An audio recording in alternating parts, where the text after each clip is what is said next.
ఈరోజు మేము గణపవరం మండలంలో మా రైతుగారి ఒక 10 ఎకరాల చెరువు వద్దకు వెళ్ళాము. ఈ చెరువు సుమారు 45 రోజుల కల్చర్ స్టేజ్లో ఉంది.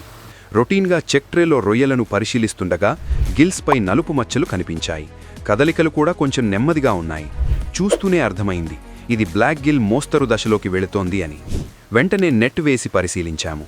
దాదాపు 30–40% రొయ్యలు బ్లాక్ గిల్ ప్రభావంతో ఉన్నాయని అంచనా వేశాము. భద్రత కోసం నీటి పరీక్ష కూడా నిర్వహించాము. ఫలితాల్లో కరిగిన ఆక్సిజన్ తక్కువగా ఉంది, అమోనియా కొద్దిగా ఎక్కువగా ఉంది, చెరువు అడుగు భాగంలో సేంద్రియ మట్టి ఎక్కువగా ఉంది. నీటి సమతుల్యత లోపం వల్లే బ్లాక్ గిల్ మోస్తరు దశలో ఉందని నిర్ధారించాము.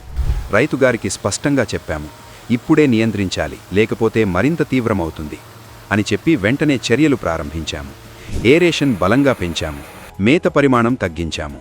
ముఖ్యంగా డాక్టర్ గ్రో శానిఫిక్స్ను 1 లీటర్ ప్రతి ఎకరానికి ఒకసారి చెరువులో వాడాము. రాత్రి సమయంలో డాక్టర్ గ్రో డియో టర్బో మాత్రలను ఆక్సిజన్ పెంచేందుకు వాడమని సూచించాము. 3 రోజుల తర్వాత మళ్లీ పరిశీలించగా బ్లాక్ గిల్ గణనీయంగా తగ్గింది. గిల్స్ పరిస్థితి మెరుగైంది, రొయ్యలు మళ్లీ చురుగ్గా మారాయి. బ్లాక్ గిల్ను మోస్తరు దశలోనే గుర్తిస్తే చెరువును కాపాడుకోవచ్చు. సమయానికి చర్య తీసుకుంటే నష్టం తగ్గించుకోవచ్చు. డాక్టర్ గ్రోతో పరిష్కారం మాత్రమే కాదు, ప్రతి పంటలో నమ్మకం ఉంటుంది. మీ సమీప ఆక్వా షాప్లో డాక్టర్ గ్రో శానిఫిక్స్ కోసం అడగండి. Dr. Grow.